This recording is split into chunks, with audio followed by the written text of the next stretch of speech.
Hello everyone, welcome to this video that's going to be a little bit special. This is going to be a setup video where I show you everything to install so that you can follow along my next series, which is going to be using the very famous C language. Alright, so yeah, the first thing we're going to do is, first of all, this is going to be a Windows tutorial. So everything I'm going to be doing is going to be on Windows. I'm going to be on Windows 11, I don't know exactly which version. First thing to do is to get a C compiler for your Windows machine. So you could use the Microsoft compiler, but I'm going to use GCC, a pretty kind of famous one. So you can get MSys2, that's what I'm using. Basically, the way this works is you just download the installer. I'm going to open it here. That folder is going to essentially contain, yes, GCC, but also other implementation like Clang and other kind of softwares. So it's kind of like a bigger bundle. And it's also a package manager, as I'll show you in just a second. So I won't go through the install because I already have it. But the idea is you run through this. You run through the install. And then once the install is done for you, you probably just want to go directly on your C into MSys64. And then you can see that you have, that's what I'm saying, I was saying earlier, you have C99, C64, ARM64. So you have MinGW,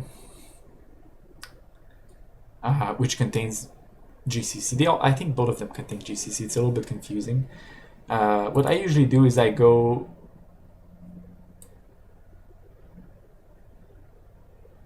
open this one, MinGW64.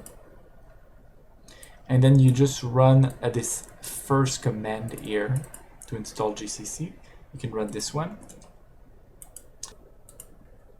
And just one thing that I know you can find the information somewhere online is if we type, for some reason I know this, VS Code MinGW64. We have this tutorial here, which gives us a useful command here, where you can get more useful tooling than just the initial command that they give you on the official install. So I also run this command. In fact, I think you can run this command instead.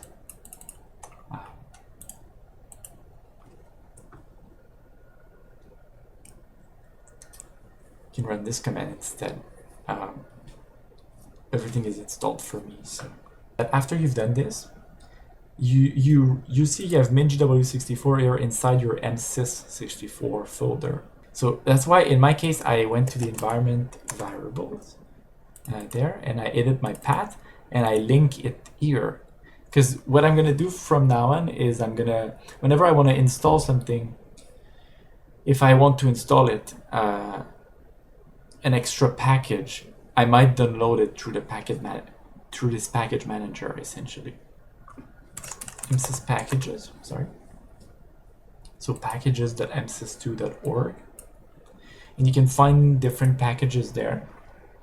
So for example, if you're looking for something like you want to install like SDL, which is something we'll install today, you can find it there and you can install it.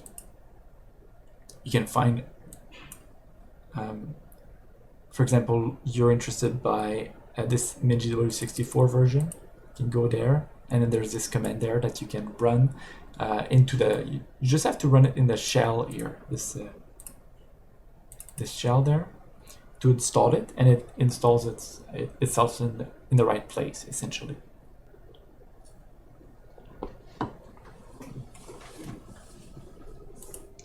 All right, so the next step is to get your IDE.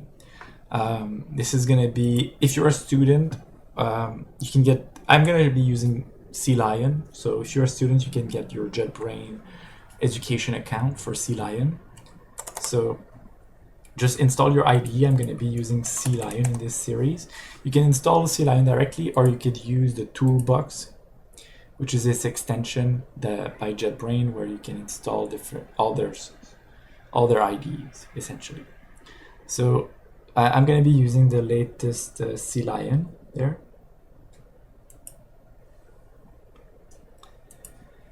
24.3. So let's just close this thing. New project. So we're going to be doing our project in C9, but you could use other tools, but that's just something I wanted to mention. For me, the reason why I'm using C9 is because we'll be using CMake, and C9 works by default with CMake, so it's pretty well integrated, and I like what they're doing, and I really like their debugging compared to, for example, VS Code. And you know, I don't want to do any like craziness like use Vim or Emac or something that is a little bit more out there and people won't really be using. I'm not too comfortable with these tools yet as well, so I prefer to go with something simple. So just for, you know, creating the basic setup, you'll want to use C executable and C99. And I'm going to be saving the project. So I'm going to be saving it in my user directory in source. And then I'm going to be doing repo. And then I'm going to be making a folder called video project.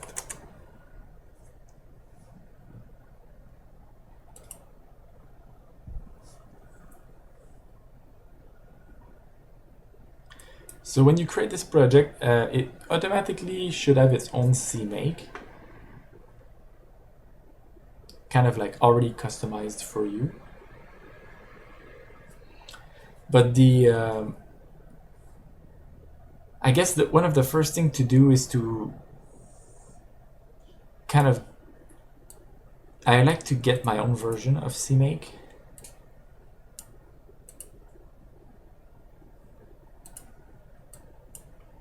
So you can go on package.msys2.org and just look for their CMake there, MinGW64 CMake.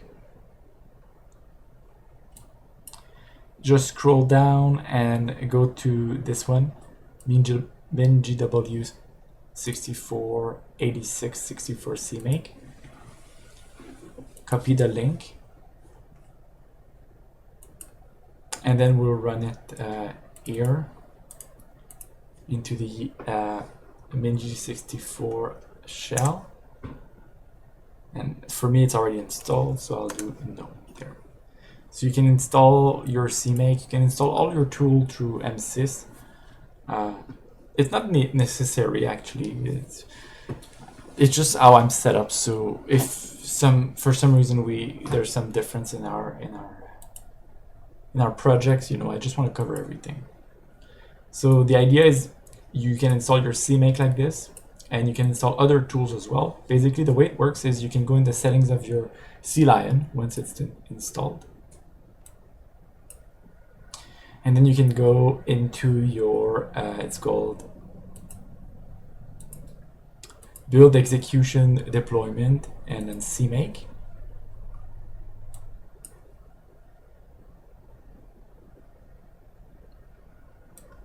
Sorry, it's in tool chain.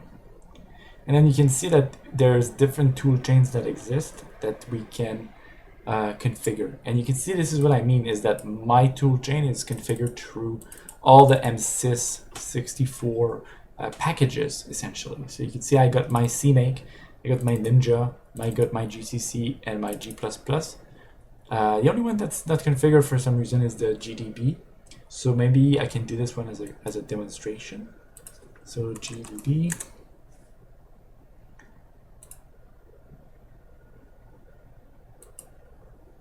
Gonna get the link. And then here I'm gonna install it. It seems like it's already installed, so not really sure why I wasn't picking it. So the way that I'm gonna go and pick it is I'm gonna go here in the browse. Then I'm going to go on my C drive in my MSys64, MinGW64, bin, and then GDB. So that works, I think, like that.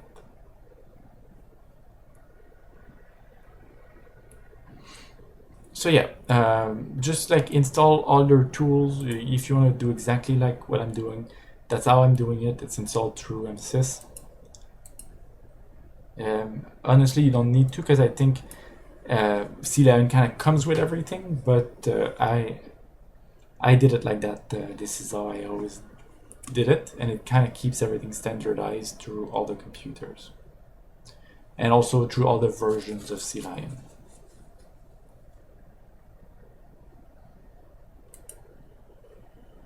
Alright, so now we're just gonna make sure everything works. So there's a basic CMake script there. CMake lists, sorry. You can, I think there's a button here to sync all the changes.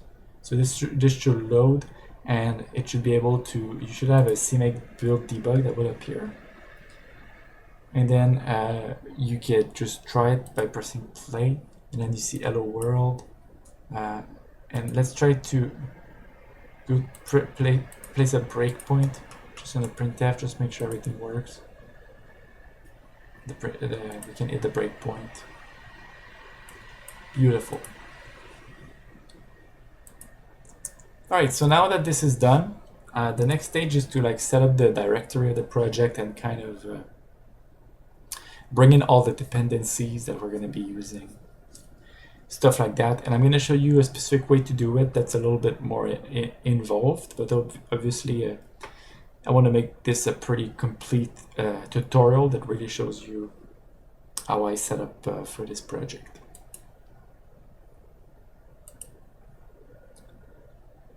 Alright, so if we go into the directory,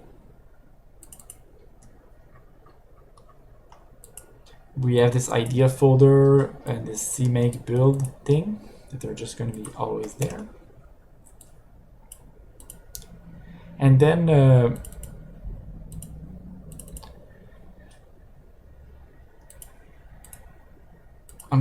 so the main file here, I'm gonna create a new folder for source, and I'm gonna bring the main file there in this folder, and I'm gonna create another folder called depth, where I'll be bringing in all sorts of external libraries.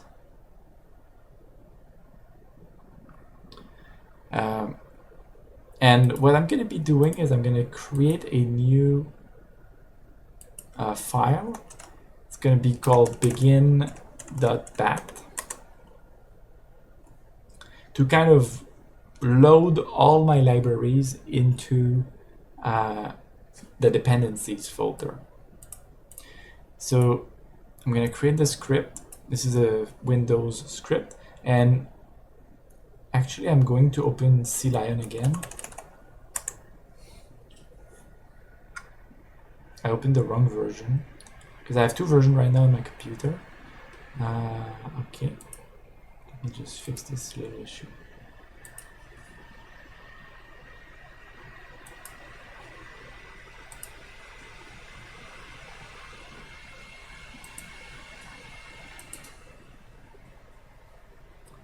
Alright, so everything with the new structure will be reloaded with src containing the main there. By the way, the CMake will be invalid because it's going to be src/main now that we'll have to be specifying for it to work. The begin.bat file will be kind of a bad script that will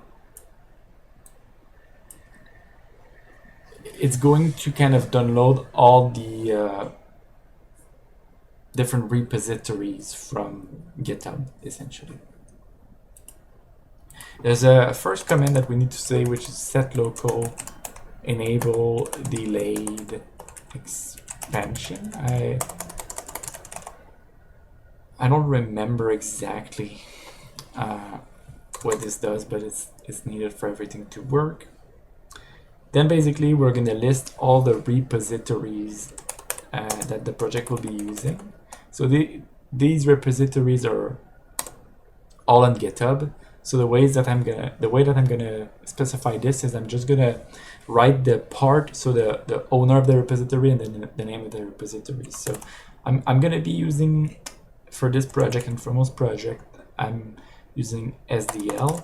So libsdl.org/SDL.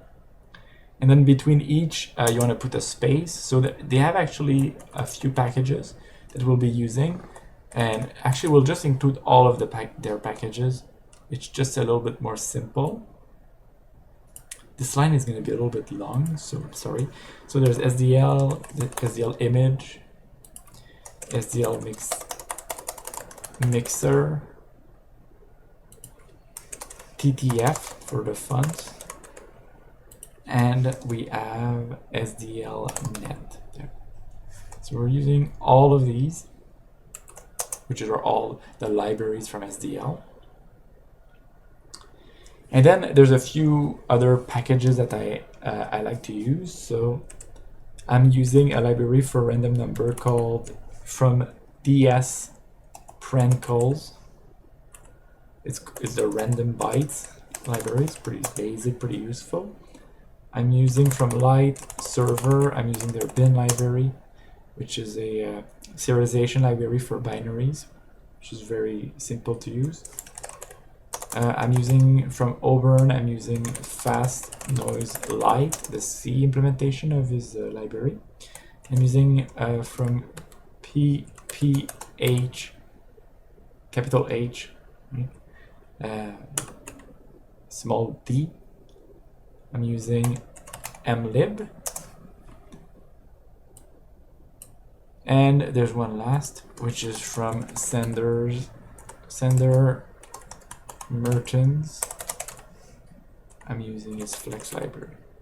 So this is basically my stack. It's very extensive, but I appreciate it.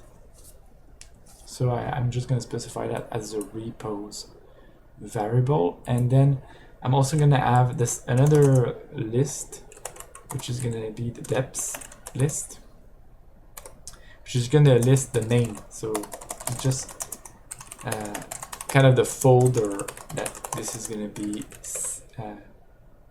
stored in, essentially. Usually the name of the libraries, but there's one exception. So Fast Noise Light, I store it in FNL. That's the exception.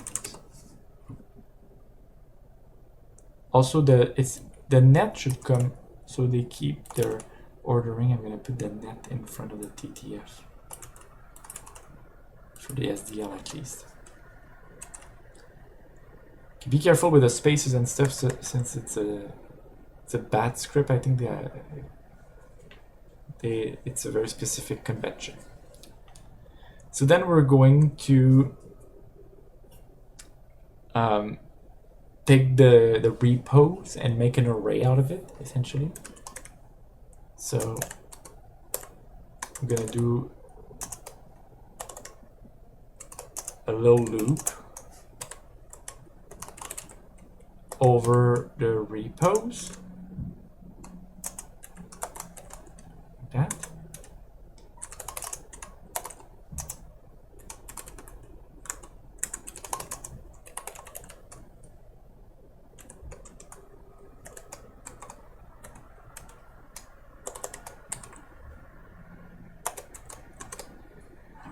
There we go. So this is a loop, essentially, and it's going to create an array out of the repos, essentially. So the repos are going to get stored into this repo variable. Now, I don't know who invented this language. This is really wacky. Anyway, we're going to do the same thing with the dependencies. Should probably call this repos list.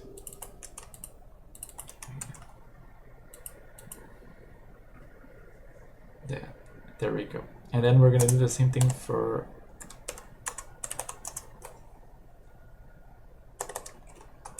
the dependency folder. So we're going to loop over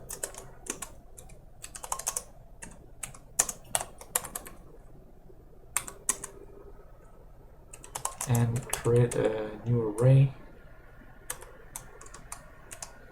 at the J index containing the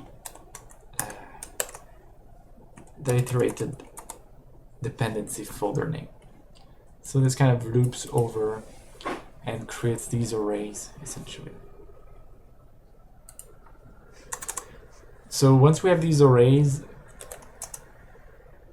we're going to do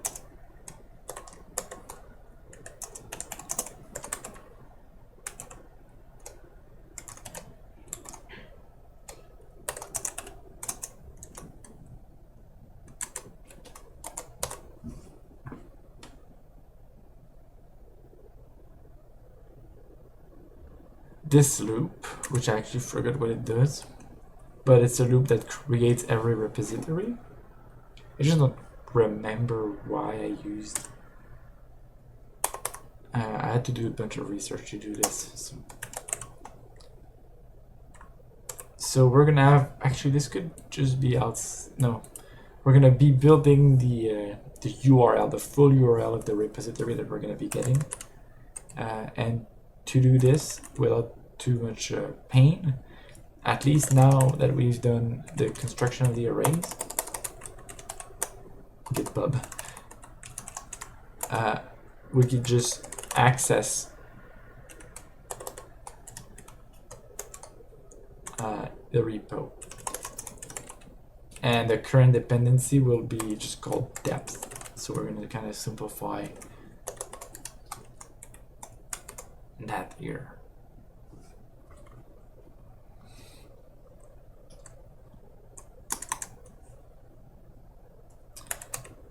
We're gonna check if there's already, sorry, we're gonna check if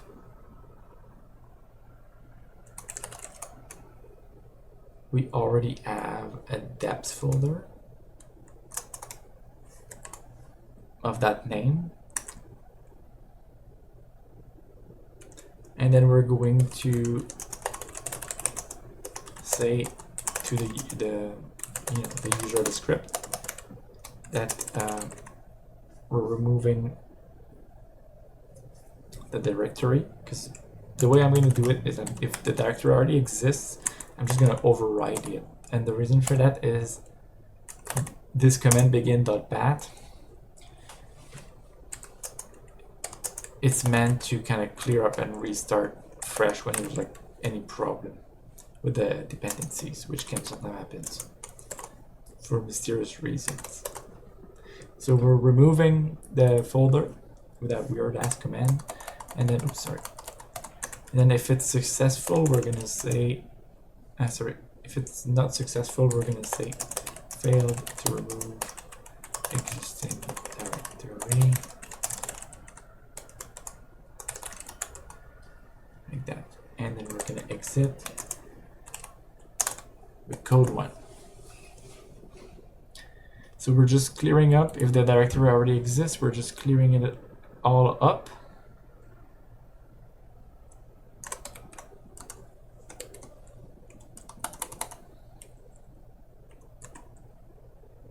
And then we're going, because we know the directory doesn't exist anymore, so we're going to be cloning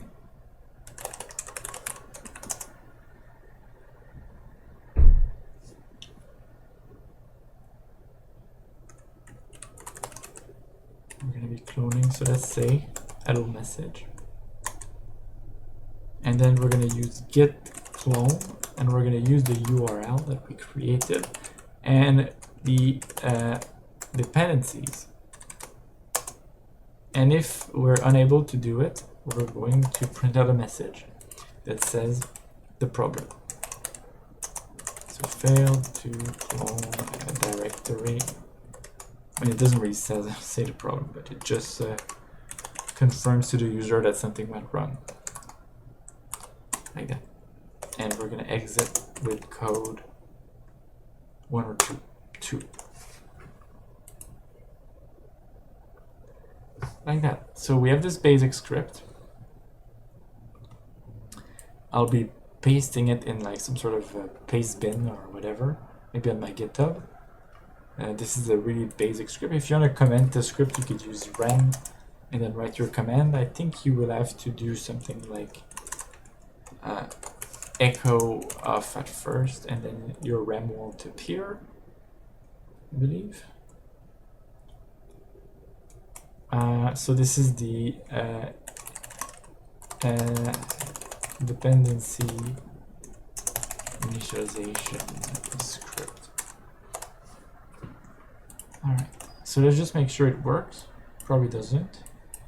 So we're gonna go here in the terminal of the IDE in the project, and then I can just use begins.bat. So now that you have all of these nice libraries, you're pretty close to the setup that I have, and we've been running for a while. It's been a pretty complex process, but you know, it's better to do it like that. So the next stage is to use these libraries into our package, into our own project, sorry. And for this, we'll be updating the CMake list that came with the initial project. So I'm gonna reduce the version a little bit because there's really no need, and I'm gonna keep the name for now. This is just, you know, it doesn't really matter essentially. The version will go back to it, and the add executable as well, essentially. So the first thing I'm gonna be doing is in the script is I'm gonna be using a variable called build shared libs, and I'll say off cache, and then I'll say bool and a message where I write that the libraries will be built statically, and I'm gonna force that option. Next is basically the way that it works, that I'm going to be using SDL, is I get the latest build from the main branch, and basically I build what's called my own vendor version. So instead of using the typical way to install it in your system and so on, I just use add subdirectory. Then I'm going to be using CMake source directory, and then I'm going to be using deps and SDL.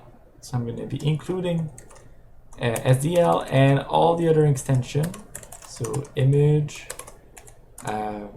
mixer, net, and TTF in this way. And also another library that works the same way is Flex, which is the ECS that I'm going to be using. So that's just the process to link these two libraries, SDL and Flex. We just can kind of package them in our own project in that way. Then we're going to be specifying a variable for the SDL include, which is going to include all the same path here that we have. So instead of like rewriting, I'm going to just paste one. So it's going to be the same path with include in it. Okay? So there's 5 of them, like that.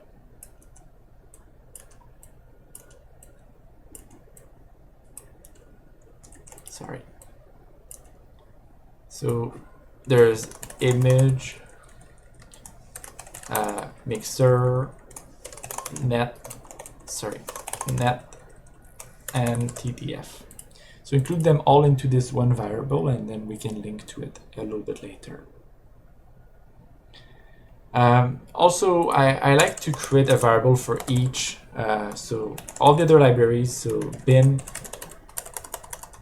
I'm going to include it. So it's very easy. You just use the path from your depths, okay, that you have there. So it's very easy. So bin, I'm going to have flex include, which is going to include flex. I'm going to have fnl include, which is in this case fnl/c. Also, I just noticed that for bin the real path is /src, and for flex it's /include. So they all have their weird path. Check out their directory, they might change in the future. We're gonna have mlib include. Sorry, this one is gonna be just mlib because it's a header only library. Sorry, I messed up. And then we're going to have finally the random byte include, and this is one that is simply also random bytes. It's a pretty small library. So I like to take all the include paths like that. That's the first step, kind of. First of all, I kind of link to these more complex libraries, and then I include all the headers. If you want to make a comment, you can put that it's like a hashtag. So this is for the headers.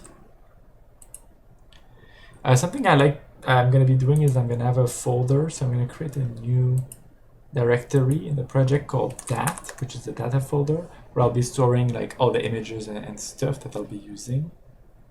So I'll use file and then remove recurs to basically kind of clear up this dat folder every time I run the CMake script. So CMake, I'm going to clear from the binary there, not the source there.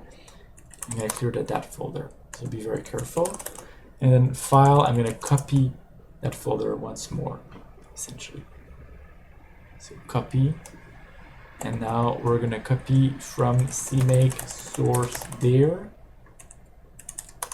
to the destination, which is, you know, CMake. Sorry, this is very tedious, but I'm doing it for you guys. Binary there. So you just kind of copy, oh sorry, yeah, you copy it like that. So you copy the data folder to this new this new thing. Next, I set up the flags. So this is the flags. The flags, I think I'll just put them in the comments because it's so tedious. Data folder. But the way you do it is you just specify CMake C flags release. This one is easy. It's just std C99. We're gonna do 01 warning all, extra warning, pedantic, and I don't know what that one does, but it's in my list. So just specify all the flags. And for the other one, it's CMake C flags debug. And that one is way more complex. So I'll just put them in the description of the video. So these are all the flags I usually run by default. It's a little tedious, but usually it's fairly useful. Sometimes I do disable them with certain libraries, but still, for now, I'll keep them. All right, if I were to build kind of my own content. Like maybe later on I'm gonna design kind of pack modules, external modules that can be reused in different projects. So I would probably build the modules at this point here, but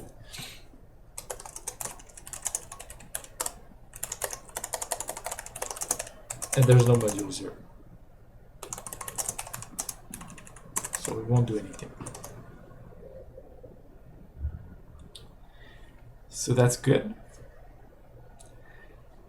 Then I'm gonna build the smaller libraries. So build the smaller libs that statically. So unlike SDL and Flex, all the other libraries, bin, FNL, and so on, random bytes, they need to be built. Actually, FNL doesn't need to be built, but the bin and random bytes need to be built statically. So there are smaller libraries. So the way I do it is I use if exists, and then I check if the include folder exists. That's how I determine if the library is present. Okay, so if it exists, then I'm gonna say something like building bin library statically.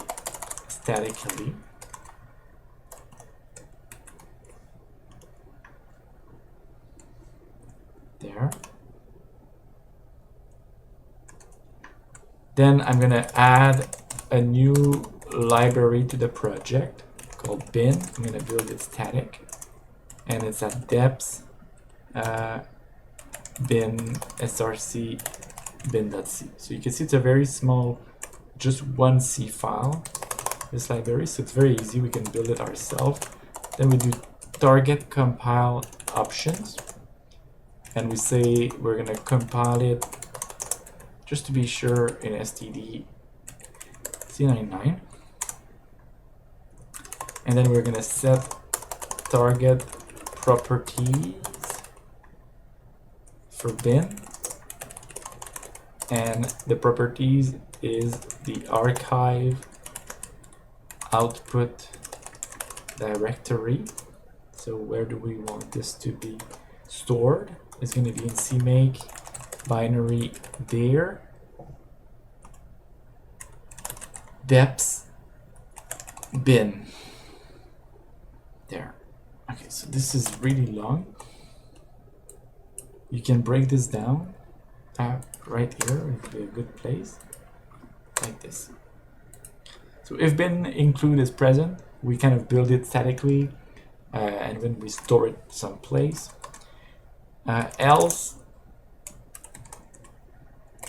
Else, and then end if. So otherwise we're just gonna say a message. It's gonna be like a fatal error, and it's gonna say, and it's gonna stop the CMake, and it's gonna say couldn't find bin library for static build, like this, end quote. There we go. So this is how we build bin, and then we can paste that a second time, and then this time what we want to do is the same thing but with random bytes. So we're going to look for random bytes include. So we're building random bytes if we find them, and then this one, the path is, it's very simple, it's random bytes and then random bytes.c. There. So I'm going to build it under the name random bytes. So use the name there, and save it in depth random byte there. So you can see it's quite simple. This is going to be random bytes here. It's quite simple to build these two small libraries. So we have, now this is going to build SDL, this is going to build Flex. So this is kind of building the larger libraries by relying on their CMake list, because these guys have CMake lists, so we can just kind of use them. It's very useful. And then this is the others, blah blah blah. And then so here we, as I said, we're building the smarter libs ourselves. It's very easy to do if they have only one C file. So next, we're gonna set our own sources. So set, we're gonna call that variable sources. We're gonna call that sources, and we're gonna say src/main.c. This is the only source file that I'm gonna be linking with most of the time. If I create other source file, it's usually going to be in depth actually, as kind of like external modules that I can reuse to different projects. So we might have other files eventually in src, but I don't know, we'll see. Because of the use of, you know, the different libraries that I have there, you will see that maybe it's hard to really justify having large modules for now at the beginning. Because we're going to be using an ECS, so entities are going to be almost like typeless. They're just going to be very, very minimal, and then components are going to be very simple structures as well, so they won't really justify having their own kind of individual source files. All right, so we set this variable source there. Now what we want to do is we want to add an executable to the project. We already added two libraries up there, which are just two static libraries that we'll be using. And now we'll be using the variable project name to create this executable, and we'll be using the list of source files that you just listed above. So that's really good. We also now want to target that executable with the various headers. So we're going to use target include directories, then the project name to refer to the executable, and we are going to use the private tag for that. I don't really care or know what it does. And then we're going to link our source folder, which will contain you know, potentially some header files. So I'll just link it. Then we'll also link, you know, sdl3 include. So basically, if you remember all the variables above, the include thing, so every name of, you know, you can every name of every library you can include it like this. So I'm getting a bit tired, but we're getting to the end. It's very long to set up, but you can save that later and reuse it. So we're going to include all the different libraries. Now mlib, you might have noticed mlib and fnl, we haven't built them statically, and the reason for that is these are header only libraries. So these are header only, the two last there, which means that they don't have any C file that needs to be built. So the way that you use the library is just by including it, which is a different process. So now we're almost near the end. We need to target link the libraries. And we're going to link to the project name. Like that. Again, private as a tag for this. I think this just doesn't share between the different packages. So we're going to link to SDL3.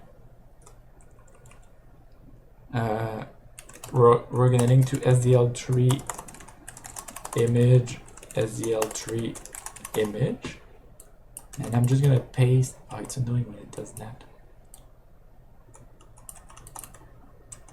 Whatever. The indentation is very frustrating sometimes. You'd think they would have reinvented the indentation by 2025, but it's too hard.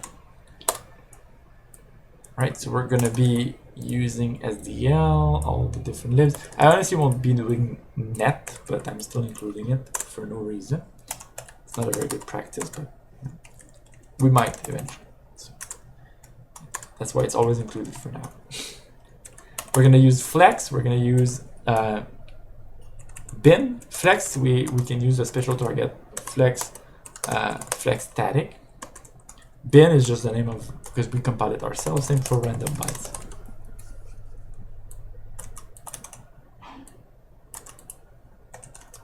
And finally, the last thing to do is to set target properties on the project name. So this is where you specify things like the C version and stuff. Properties. So we're properties, sorry. So we want to specify standard 99, which is a, we use it as a C90, but just so that we can we have more strict rules for variable, less strict rules for variable declaration. We use C99. C standard required, yes. C extensions, no. There we go. This is the script. I'll be posting it, obviously. Let's just try to run it. It takes some time to run this script, so you can pick here. You can see it's testing a bunch of stuff. The reason why it's testing stuff is because SDL in its new SDL3 form, because by the way, this is SDL3, because it's the latest main branch of the project that we're compiling as our own vendor version, right? So it's doing a bunch of check now, or I don't know if it's always been doing that, but I noticed this since the version 3, I think.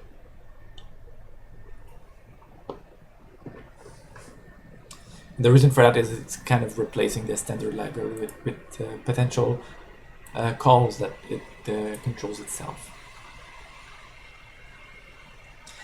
If for some reason you don't have the reload button for CMake, you can also do it here, by the way, reload CMake. Or you can, I think, right click on your project and do reload CMake. So the configuration is done and you should have a success. If you don't have a success, it means there's something that went wrong, so you can use the comments and ask me for some question. So next, if you open the CMake build debug, you can notice that first of all, we have a dat folder, so it got copied as we specified. So anything that you put in this dat folder here will get packaged in this build directory. It just makes it easier to link with the executable, and it reflects probably the real structure of the project once it's going to be shared with the outside world, where the executable will live alongside maybe a data folder. So we can build, and we can see that now it's going to build. Now the speed of this will depend on your computer. This one is really good. And now you can see what has happened is we have in here, we have all the libraries, and you can see they're .a or static here. So these are all static libraries. So they're, if you know the difference, I mean, I won't go into the details, but you know, these are all built statically. So even the SDL in version 3, you can build it statically. So very nice. We have all of these libraries, and as I already told you, the mlib and the FNL, they can just get included, and you don't have to build them. And then the executable is this here, and it contains the different libraries essentially. So at this point, I really recommend you set up GitHub, you know, a Git client for your project. So what you want to do is you want to get the Git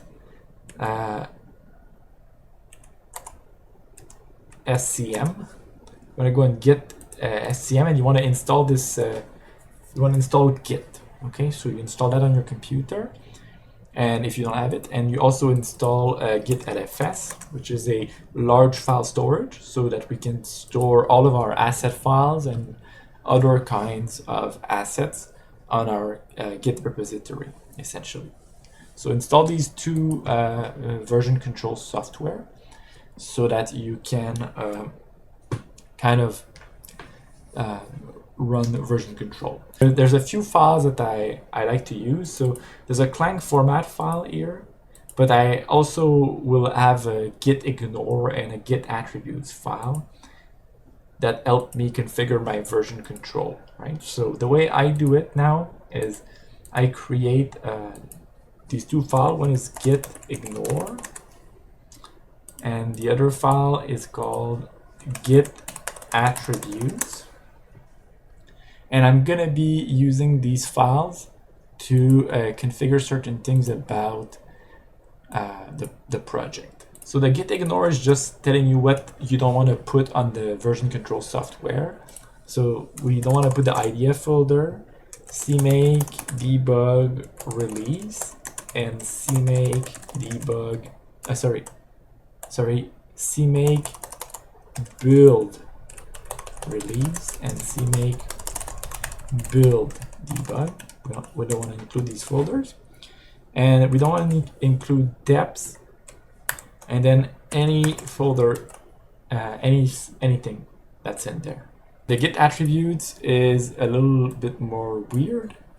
So the way that it works is you can specify which folder or which file extensions should be stored on a large file storage system. So the git attributes is just where you specify which extension and which folder are going to be stored on the large file storage. So for example, let's say I want to store everything in my folder called dat.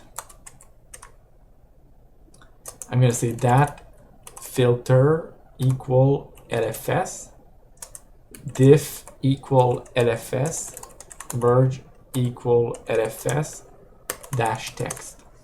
So this is how this line will include the whole content of dat on large file storage.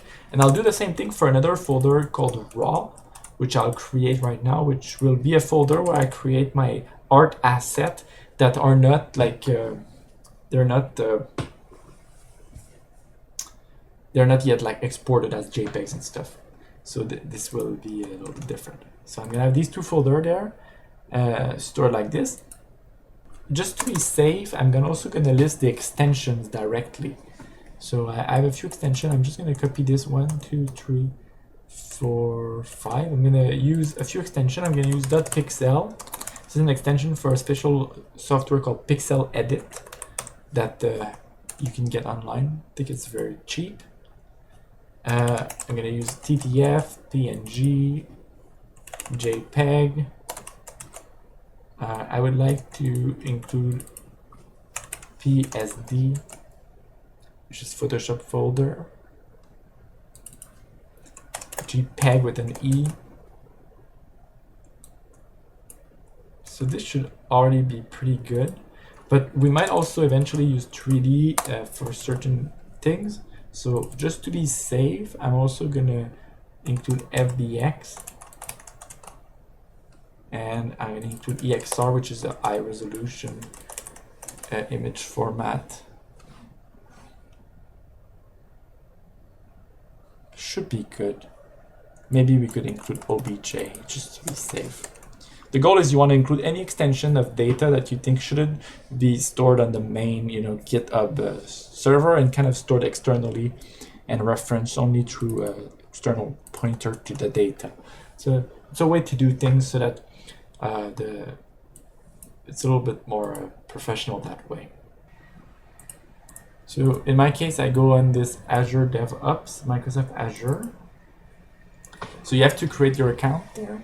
Just go on it. And then you go into Azure DevOps organizations there. And then you click here, My Azure DevOps organizations. And you can do create a new organization, and you can create your organization and get started.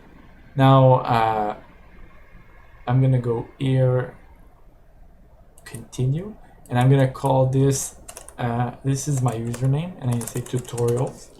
It's just gonna be easier for me to, sorry, I'm not allowed. It's gonna be easier for me to kind of separate the tutorial stuff from my real projects.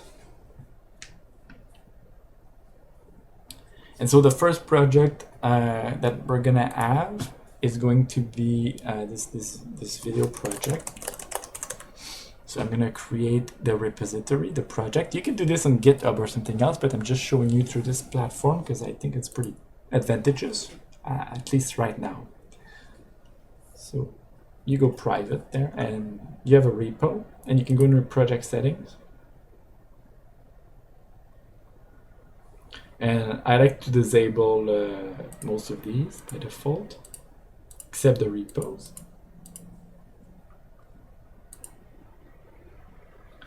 Repos. So this is where you can kind of begin initializing everything. So now initializing the repo is very easy. So this is the stage of our project, by the way. So once you've had a GitHub install, as I told you to do, you can right click and open the git bash.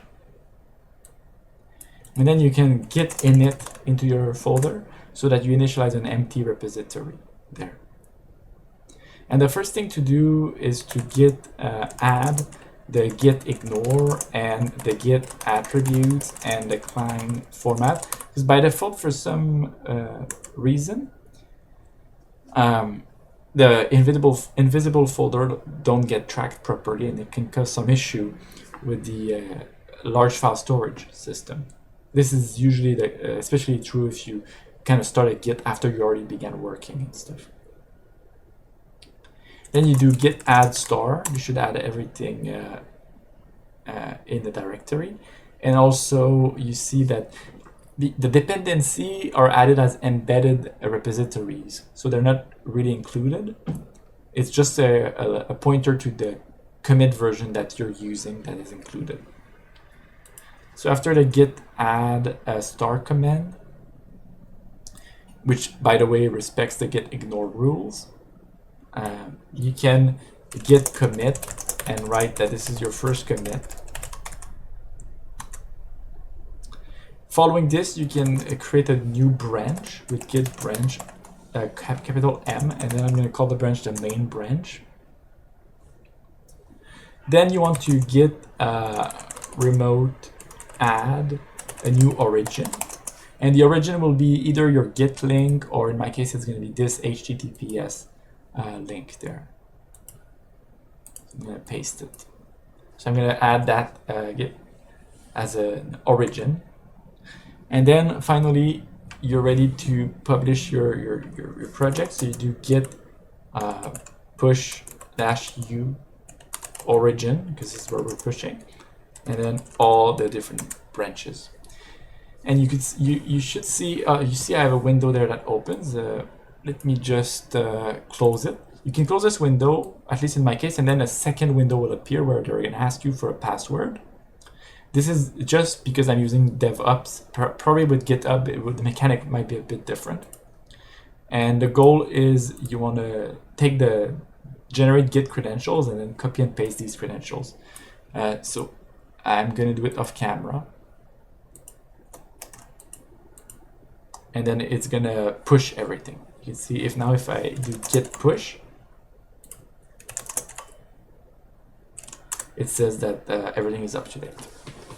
So it's going to push everything once you add the credential. And now if you go here in the browser, the Azure DevOps, you can see in my video project that all my files are there, except the dat folder, because there's nothing in it, so it doesn't need to be included at this point. If you go in the depths, you can see these are just commit, telling you which commit is being tracked. Now there's some issue, which is in C99 in the commits here. Sometimes you can see a bunch of weird commits appear. Now in my case I'm fine, but if you get some issues where the commit appear and it seems like they shouldn't be appearing, you can go into your settings of C99, and then you can go into version control, directory mappings, and just make sure that you unmap all of these directories except your main project. Then apply here, and then in Git you can go and manage remotes, and you can make sure that the remotes are not listed here. Okay, sometimes you'll have both, or in my case there was only one. Just remove both to avoid issues. It's just because the way that I'm using this is that I'm essentially including the repo which embeds the kind of commit hash that we're at for all of these dependencies. But then I'm using git ignore, and I'm ignoring any change in these, because sometimes when you build, in fact, every time you build these, it's going to create new files in these, and then it's going to usually create false commits for you, like requests to commit stuff in libraries you don't even own and stuff. So I like to kind of do it like that. I include the whole libraries as an embedded git folder, but then I ignore the content of that folder, and it works great for me. So now I just need to show you a few other things. Now this is going to be a really long video, I guess, but you know, there's some benefit to that as well. It's going to be pretty thorough. So I have a few things on my list which are left.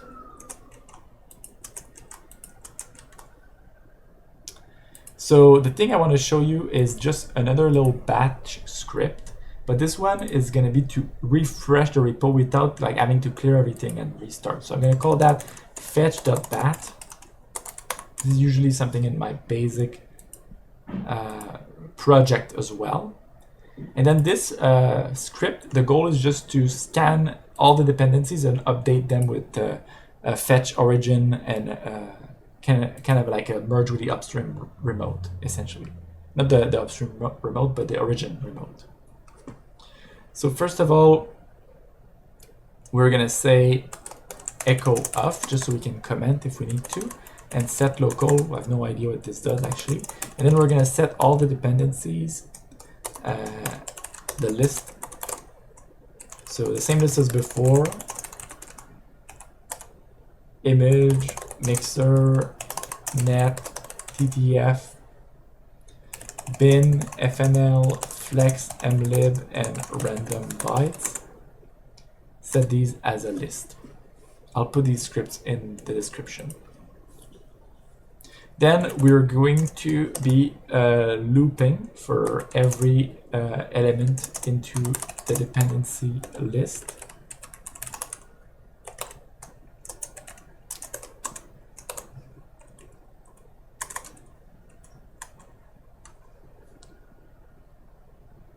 All right. So the first thing is we're going to cd into the folder. Now, for this whole process, we'll assume the folder exists. There's not going to be any problem if it doesn't exist. So it's just going to create a small error. So we're going to say pull latest changes from P, like that. Then we're going to git fetch the origin and git merge with the origin add. And then we're going to say echo finished merge with origin.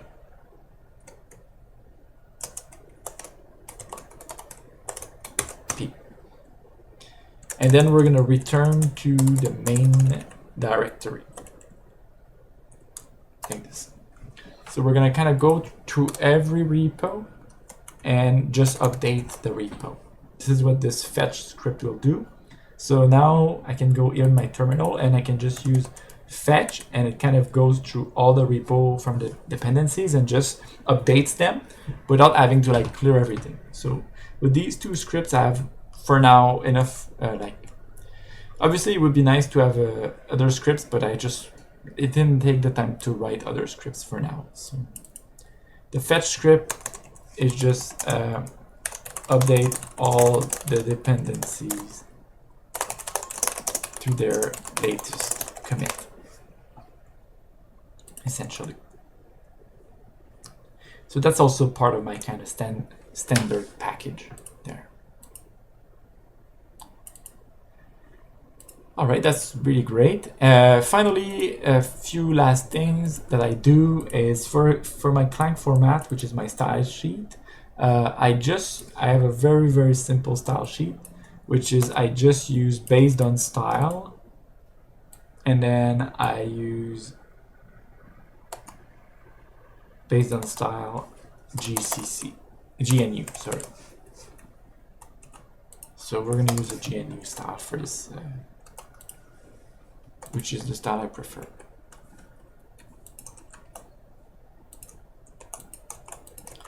Okay, so this is almost set up. We can almost start working. In fact, we can. If we go in the main, this is the last step, is to create a simple program now, just to test access to some of the libraries. And I'm going to do a really simple idea that kind of shows you this project, where it's going to start going and stuff like that. So just to test things out, we're going to write a simple project. We're going to include SDL and the other libraries.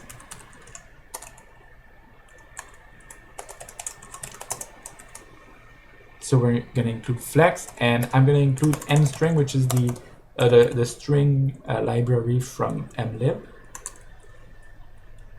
like that. So an SDL project always takes actually we can just say int there, argument count and argument values, which is an array of strings. And then here, just to test, we could say SDL log hello world, like that. That's not how it works. It's SDL log capital. I don't even know what I'm doing. It's been a long video. Right? So now if I press play, I'm going to get this hello world from SDL log. Okay, so we're able to use this content. So now we're going to declare a window as W and a renderer as R, both null. And we're also going to declare, actually we're also going to declare kind of a basic components that we're going to be using in the project, just as a demonstration. And that's going to be a simple component to draw boxes on the screen. So it's going to be a component called box, and it's going to have a point, which is going to be called position, and another point which is going to be the bounds of the box. It's going to have a color, and it's going to have a boolean that says if it's filled or not. And we're going to give it a short name, box underscore C. And this is using flex. As you'll see, the reason why it's going to be using flex will be clear pretty soon. I mean, it's not using flex, but the reason we're creating this is for flex is because we want to do a component with it. So we're going to declare a component with it.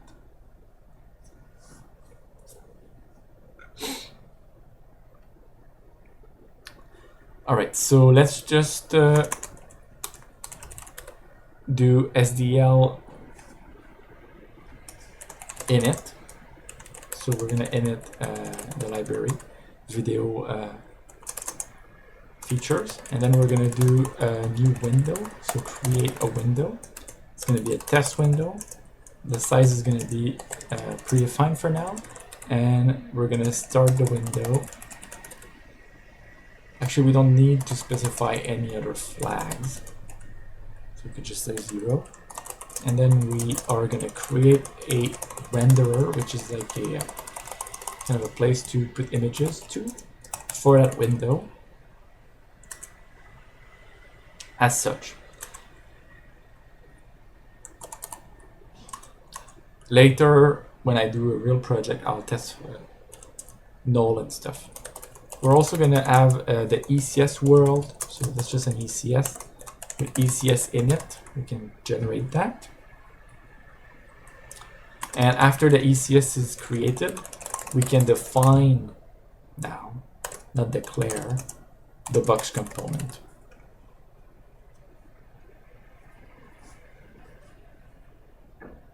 So this is the box component. We're going to write the construction function for that component by using void I like to use the name of the component, so void box.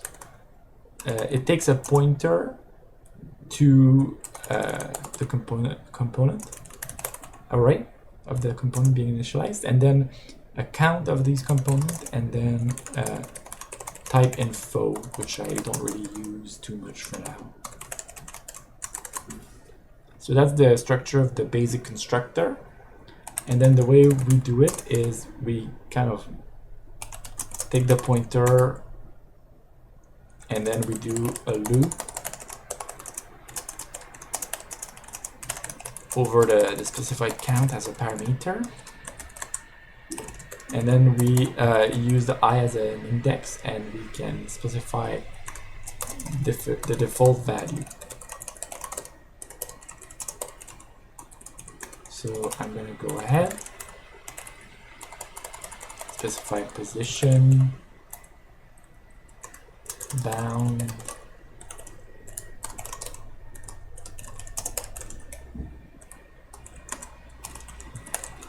specify a color, which is going to be white, and specify if it's fill, which is going to be false.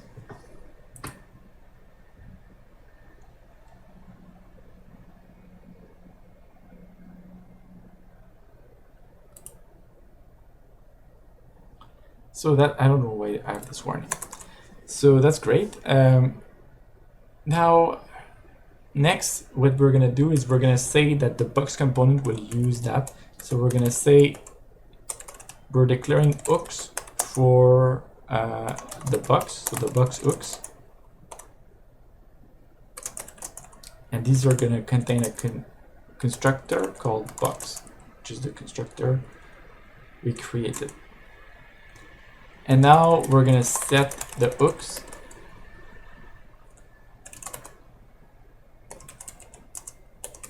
by using set hooks ID, providing the ECS, then the kind of entity representing the box component, and then an address to the box hooks.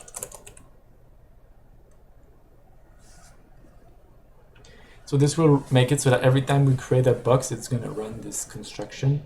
And if there's like any ability to run multiple constructors at the same time, the box constructor will run in parallel for multiple box at the same time.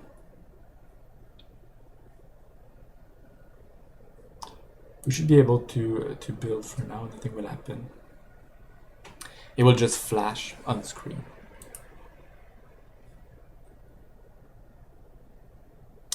All right, so let's just create the basic event. This is a basic event for SDL. And then let's just loop forever in an endless loop. And then let's just do another loop where we kind of pull all the events that are going into the application, store the first one of the queue into E, and check if it's greater than 0, which means that there's an event that's been pulled.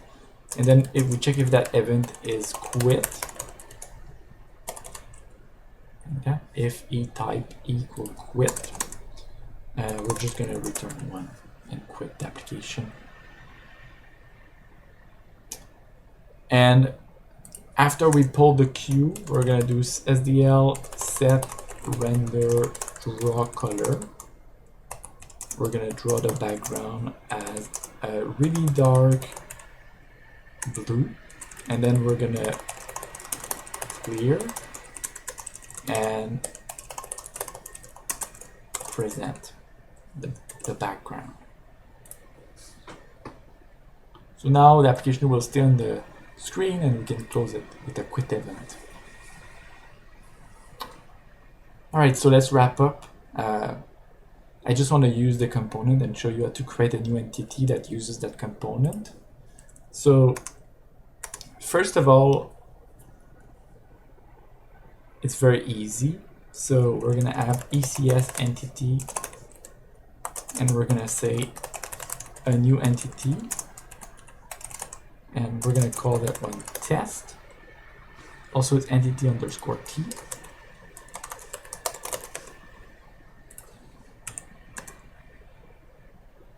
So we create the entity like this. Then we get the box of the entity. We can call that box. And we're going to use ECS ensure, which is a good way to kind of initialize something. So we're going to initialize a box and get a mutable pointer to it. And then we're going to say that the box position is something like 80 by 50. And that the box bounds or something like 200 by 200, 200 by 120. Here we go. So the box will be white, remember, because of the constructor, like this. And finally, we can just create a system with the ECS system. We can do it. So ECS, the system will be to draw all the boxes. So system draw boxes for now. And then the system will... Does it need anything else? It needs to know which phase it depends on. So it's on update. And then the system will run for everything with the box there. So we're programming a new system. So the function that runs for the system is system draw boxes. So the way you specify this is you write your function and it takes an iterator like that. You can see now this error is gone, but you need to write what this system does. So first of all, you get the box with ECS field. So I'm gonna get the box, which is the first component of that system. Then you loop for all the kind of boxes that you have there to draw one by one. So the way that it's gonna work for us is we're gonna use set render draw color on the renderer, and then we're gonna take the box, the color, we're gonna shift 24 bits and do an end bit, an end flag with this value there. We're gonna do that. We're gonna do another one where we shift by 16, another one where we shift by 8, and the final one where we don't shift at all. There. And this will get you your color. So you're going to be able to set the draw color. And after that, once you're done with all the drawing, reset the color to 000,255. So we're also going to render. So we're going to say if box I b is filled equal true. So if the box is filled, we're going to say render fill rect. And so we need to create a temporary rectangle. And the rectangle will be made of the position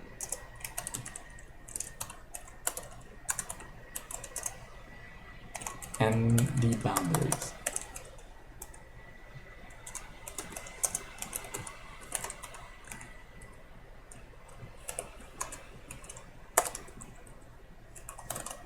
There we go.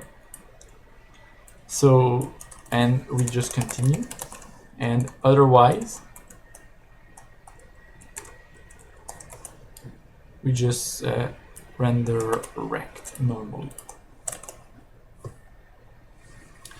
So the system will run here. I mean, it's not running, it's just created. And then to run the system, we can do an ECS progress, because the system by default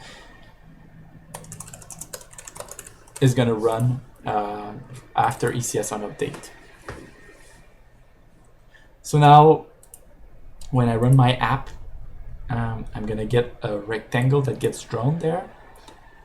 It's going to draw the rectangle based on the order of the system there. So nice, we drew a rectangle and we set up all the stack that we need to be able to grow this application and create a real application that's going to run on pretty much like any computer, honestly. So this is going to be an SDL application, so it can run on Mac, Linux, Windows with almost minimal changes. So that's really the goal. And I hope you appreciated this video. It was really complex and a very long video, but I'll see you next time where we actually kind of move forward with a project, and yeah, hopefully you learned some stuff and you saw how I configure my base project. And have a great one, guys.